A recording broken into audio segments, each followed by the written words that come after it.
এটা লগ পাইছে, এয়া মোৰ বেষ্ট ফ্ৰেণ্ডৰ ল'ৰা হয়। আৰু মোৰ অন্য এটি ভ্লগলৈ আপোনালোকক স্বাগতম জনাইছোঁ।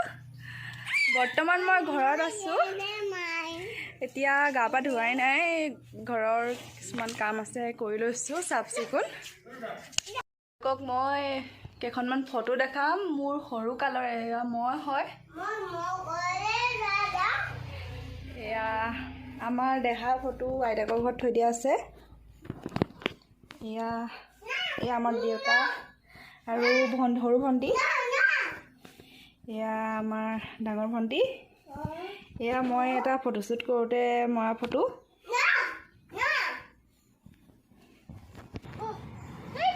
আমাৰ সৰুকৈ এখন দোকান আছে, দেউতা যিহেতু ঘৰতে থাকে সেইকাৰণে দোকানত এখন কৰি থৈছে থাকিবলৈ। গাটো যিহেতু ঠিক নাই, ডিব্ৰুগড়লৈ মানুহজনে লৈ গৈছে ডক্টৰক দেখাবৰ কাৰণে, মেডিচিন ডক্টৰ এজন দেখাব। সেইকাৰণে আজি ৰাতিপুৱা 5টা বজাতে উঠা হ'ল। দেউতাহঁতক ৰুটি খুৱাই মেলি পঠালোঁ।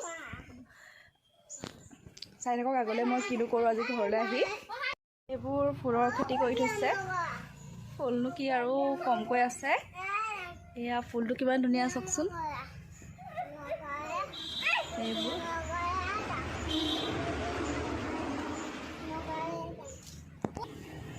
এইটো আমাৰ বৰ্তাহঁতৰ ঘৰ। আমাৰ দুঘৰে আছে এইখিনিত, মানে এইফালে পথাৰ আছে। এইটো আমাৰ তিনিআলি হয়।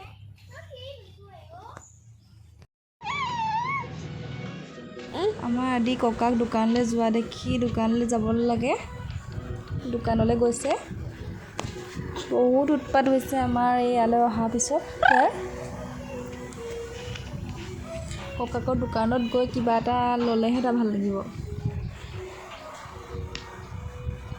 আমি 5 দিনমান থাকিম বুলি আহিছোঁ আৰু তাৰপিছত ঘৰ যাবগৈ লাগিব আৰু। এয়া ককাকৰ ওচৰৰ পৰা কিবা আনিলেগৈ।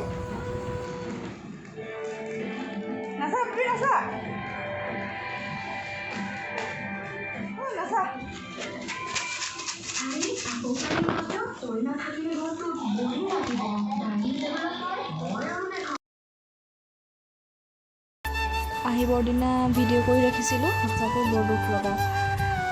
কেইদিনমানৰ কাৰণেহে ঘৰত থাকিবলৈ আহিব পাৰে।